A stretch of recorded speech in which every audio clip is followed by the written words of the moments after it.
ఓం నమ శివాయ. నమో కాళభైరవాయ నమ. నమో రాజమాతాంగియ నమ. ప్రియమైన నా ఆత్మబంధువులందరకు, విధాత టీవీ ప్రేక్షకులకు అందరూ కాళభైరవుని అనుగ్రహంతో సుఖ సంతోషాలతో ఉండాలని కోరుకుంటూ మీ విశ్వసాయి గురూజీ. ముఖ్యంగా మన విధాత టీవీ ఛానల్కు 2,50,000 మందికి పైగా సబ్స్క్రైబర్స్ అయినారు. ఈ సందర్భంగా ఎంతమంది సబ్స్క్రైబర్స్ అయినందుకు మీ అందరికీ కూడా కృతజ్ఞతలు తెలియజేస్తున్నాను. అలాగే మున్ముందు మన ఛానల్ని మంచిగా ఇంకా సబ్స్క్రైబ్ చేసి మరింతగా ప్రోత్సాహం అందిస్తారని మనస్ఫూర్తిగా కోరుకుంటున్నాను. అలాగే ప్రతి వీడియోను కూడా లైక్ చేయండి, షేర్ చేయండి. ఎవరైనా సబ్స్క్రైబ్ చేయకపోతే మన ఛానల్ సబ్స్క్రైబ్ చేయండి. అలాగే శివుని గురించి తెలుసుకోవాలని చాలా తపన ఉంటుంది. సదాశివుడు అంటే మనందరికీ చాలా ఇష్టం. ఆయన వల్ల అనేకమైనటువంటి ఫలితాలు పొందొచ్చు. ఈ శివతత్వం గురించి నేను భైరవశక్తి ఛానల్లో చెప్తున్నాను. ఆ ఛానల్ను మీరు సబ్స్క్రైబ్ చేసుకొని చూడండి. శివతత్వం, భైరవతత్వం గురించి మీకు తెలుస్తుంది. ఆ శివతత్వంలోని భైరవాన్ని ఆరాధిస్తే ఎన్ని అద్భుత ఫలితాలు వస్తాయో దీన్ని సైంటిఫిక్గా కూడా చెప్తున్నాను. ప్రతి ఒక్కరూ కూడా భైరవశక్తి ఛానల్ లింక్ని ఇక్కడ డిస్క్రిప్షన్లో ఇవ్వటం జరుగుతుంది. అందరూ చూడండి. మరొక మాట, జ్యేష్ఠమాసం, జ్యేష్ఠ శుద్ధ పౌర్ణమి, ఏరువాక పౌర్ణమి అంటారు. ఈ పౌర్ణమిని అంటే రైతు దుక్కు దున్నడానికి ముహూర్తం నిర్ణయించేటువంటి వేళ. ఆ రోజే ఏరువాక అంటే రైతు దున్నటం ప్రారంభిస్తారు. ఇది రైతుల పండగ. అందుకే రైతన్నలందరికీ కూడా నా శుభాకాంక్షలు. మీ అందరికీ కూడా ఈ ఏడాది మంచి పంటలు పండాలని ఆ భైరవుని ప్రార్థిస్తూ ఉన్నాను. అలాగే అదే రోజు ప్రదోష వేళలో మన పీఠంలో ఎప్పటిలాగే రాజమాతాంగి సహిత కాళభైరవ హోమం జరుగుతుంది. ఈ పౌర్ణమికి చాలా విశిష్టత ఉంది కాబట్టి మీరు ఎవరైనా సరే ఈ హోమంలో పరోక్షంగా పాల్గొనవచ్చు. అలాగే అందరూ కూడా దోషాలు ఉన్నా లేకపోయినా, ఇబ్బందులు ఉన్నవారు లేకపోతే రాకుండా ఉండడం కోసం ఇటువంటి హోమంలో పాల్గొంటే అద్భుతమైనటువంటి ఫలితాలు వస్తాయి. అనేక మంది పొందుతున్నారు. అలాగే ప్రతి ఒక్కరికి కూడా గోత్రనామాల వీడియో పర్సనల్గా అందుతుంది. అలాగే ప్రసాదం కూడా మీ ఇంటికి చేరుతుంది. ఇంకా అన్నప్రసాద సేవ, 10 మందికి భోజనం పెట్టడం ఒక అదృష్టంగా భావిద్దాం. అందరి ఆకలిని తీరుద్దాం. మన ఆకలిని ఆ పరమేశ్వరుడే తీరుస్తాడు. అందరికీ కూడా మరొక్కసారి ఈ జ్యేష్ఠ పౌర్ణమి శుభాకాంక్షలు తెలియజేసుకుంటూ, ముఖ్యంగా రైతన్నలకు మరి హోమంలో పాల్గొనాలి అనుకునేవారు ఈ స్క్రీన్ మీద స్క్రోల్ అవుతున్నటువంటి నెంబర్కు వాట్సాప్ మెసేజ్ చేస్తే వివరాలు తెలియజేయబడతాయి. ఇంకొక మాట, మన పీఠానికి అనుబంధంగా ఒక ఆర్ఫనేజ్ హోమ్ అంటే చిన్నపిల్లలకు, ఇటు తల్లిదండ్రులు లేని వారికైనా సింగిల్ పేరెంటెడ్ పిల్లలకి మనం హోమ్ని ప్రారంభించేసాం కూడా. ఆల్రెడీ సుమారు ఒక 10 మంది వరకు పిల్లలైతే ఉన్నారు. రేపు 13వ తారీఖున స్కూల్స్ రీఓపెనింగ్. వీళ్ళందరూ కూడా స్కూల్స్కి వెళ్తున్నారు.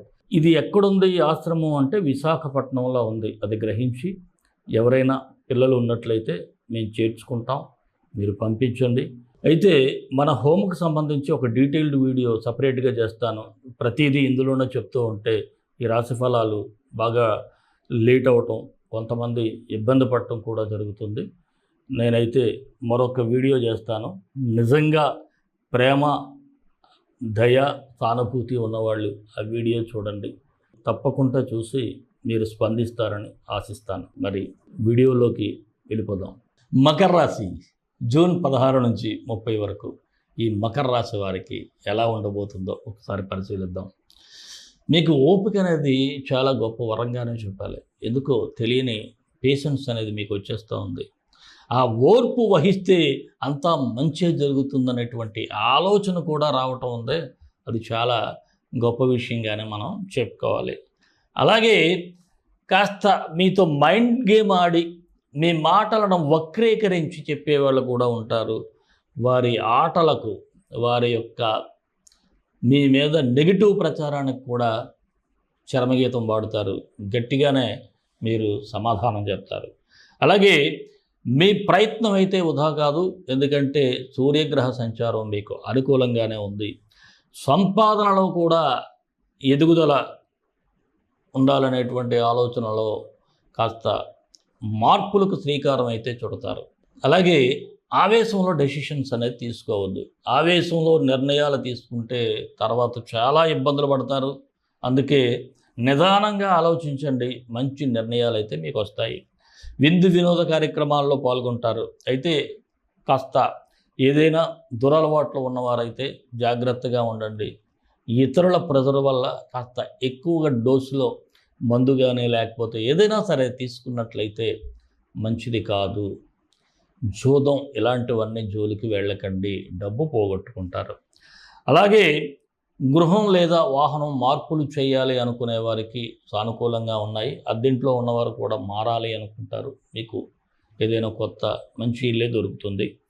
స్త్రీలతో విరోధాలు పనికిరావు. నూతన స్త్రీలు పరిచయం అవటం, వారితో అన్నెసరీ ఆర్గ్యుమెంట్స్ కూడా జరిగిపోతూ ఉంటాయి. ఇలాంటివి అస్సలొద్దు. ఏ ఆడవాళ్ళతో కూడా మీరు ఆర్గ్యుమెంట్స్ పెట్టుకోవద్దు. పడ్డవాడు చెడ్డవాడు కాదు, ఒక మెట్టు దిగితేనే బెటర్. అలాగే నిరుద్యోగులకు కూడా అనుకోకుండా చిన్నపాటి అవకాశాలు అయితే కనిపిస్తూ ఉన్నాయి. వివాహ ప్రయత్నాలు అయితే ప్రారంభించవచ్చు. రాజకీయ నాయకులకు సాధారణంగా ఉంది. మీరు కాస్త నిదానంగా వ్యవహరిస్తే అంత సవ్యంగానే ఉంటుంది. ఉద్యోగస్తులైతే సహ ఉద్యోగుల సహకారం ఉంటుంది, అంతా బాగానే ఉంటుంది. అలాగే ఈ ప్రైవేట్ రంగంలో చేసేవారు మాత్రం మార్పు, అంటే ఉద్యోగాన్ని మరొక చోటకు వెళ్ళాలి, ఇక్కడ చేస్తున్న ఉద్యోగంలో నాకు శాలరీ చాలట్లేదు, లేకపోతే ఇబ్బందిగా ఉంది, ఇలాంటి వారు మాత్రం మార్పు కోసం ప్రయత్నాలు అయితే చేయొచ్చు. వ్యాపార సంస్థలకైతే బాగుంది. మీరు కొన్ని మార్పులు కూడా మీకు నచ్చినా నచ్చకపోయినా వ్యాపార సంస్థలో మార్పులు అనేవి చేయాలి, చేస్తారు కూడా. అలాగే ఈ జాయింట్ బిజినెస్ చేసేవారి మధ్య అండర్స్టాండింగ్స్ ఉంటాయి, బాగానే ముందుకు వెళ్తారు. కొత్త వెంచర్లు ప్రారంభించే వారికి కూడా సమయంగానే చెప్పాలి. షేర్ మార్కెట్ అయితే దీర్ఘకాలిక పెట్టుబడులకు అనుకూలంగా ఉంది. ఆరోగ్యపరంగా చూసినట్లయితే చాలా కేర్ఫుల్గా ఉండాలి. విద్యార్థులైతే ఉన్నత విద్యాభ్యాసం కోసం సీనియర్ల సలహాలు పాటించడం బెటర్. ఏదైనా సరే కొత్త కోర్సుల్లో జాయిన్ అవ్వాలి, లేదు ఇంటర్ అయిపోయింది నెక్స్ట్ ఏం చేయాలి, 10th అయిపోయింది నెక్స్ట్ ఏం చేయాలి, అలాగే ఇంజనీరింగ్ అయ్యింది వాట్ నెక్స్ట్, ఇలాంటివన్నీ కూడా సీనియర్ల సజెషన్స్ తీసుకొని చేస్తే బాగుంటుంది. మరి మకర రాశి వారి గ్రహ సంచారం ఎలా ఉందంటే, రవి బుధుడు గురుడు మంచి సుఫలితాలే ఇస్తున్నాడు. శుక్రుడు కుజుడు మాత్రం కాస్త ప్రతికూల ఫలితాలు అయితే కనిపిస్తూ ఉన్నాయి. మరి ఈ మకర రాశి వారికి మరిన్ని మంచి ఫలితాల కోసం విశ్వగురు సక్సెస్ మంత్రాలు పఠించండి, విజయాలు సాధించండి.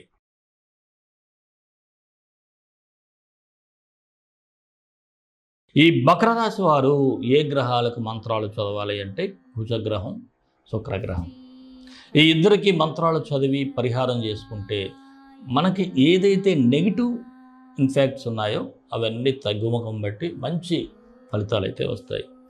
కుజుడికి లోహితాక్షాయ విద్మహే భూలాభాయ ధీమహి తన్నో అంగారక ప్రచోదయాత్. లోహితాక్షాయ విద్మహే భూలాభాయ ధీమహి తన్నో అంగారక ప్రచోదయాత్. శుక్రుడికి ఓం శుం శుక్రాయ నమః, ఓం శుం శుక్రాయ నమః. ఈ రెండు మంత్రాలు ఒక్కొక్కటి 18 సార్లు ఉదయం సాయంత్రం పఠించండి. అలాగే శుక్రవారం నాడు మాత్రం మీకు నచ్చిన అమ్మవారి గుడికి వెళ్ళండి. వెళ్ళి అవకాశం ఉంటే కుంకుమ పూజ చేయించుకోండి, లేదంటే ఒక ఆరెంజ్ కలర్ రవికను ఎవరికైనా సరే పేదవాళ్ళకి ఇవ్వండి. ఇవ్వటమే కాదు, కుట్టించి ఇవ్వండి. ఆ కుట్టికడానికి కూడా డబ్బులు ఇచ్చినట్లయితే మీకు, లేదంటే మీరు ఏదో ఒక జాకెట్ మొక్క ఇచ్చేస్తారు, పాపం వాళ్ళకి కుట్టించుకోవడానికి డబ్బులు ఉండవు, మళ్ళీ ఎక్కడో మూల పడేస్తారు. వాళ్ళు తొడుక్కుంటేనే మీకు ఫలితం వస్తుంది. అలా ఆలోచించి మీరు చేస్తే ఏదైనా కష్టాలు ఉన్న వాళ్ళకి తొలగిపోతూ ఉంటాయి. మరి మన ఇష్టదైవం కాలభైరవుడు, కాలభైరవ గాయత్రి. కాళకాళాయ విద్మహే కాళాతీతాయ ధీమహి తన్నో కాళభైరవ ప్రచోదయాత్. ఆ భైరవుని అనుగ్రహంతో అందరూ సుఖ సంతోషాలతో ఉండాలని మరొక్కసారి కోరుకుంటూ సర్వే జనా సుఖినో భవంతు, లోక సమస్త సుఖినో భవంతు. దేశం కోసం, ధర్మం కోసం, భారతీయ సంస్కృతి విలువల కోసం పాటుపడదాం. స్వస్తి.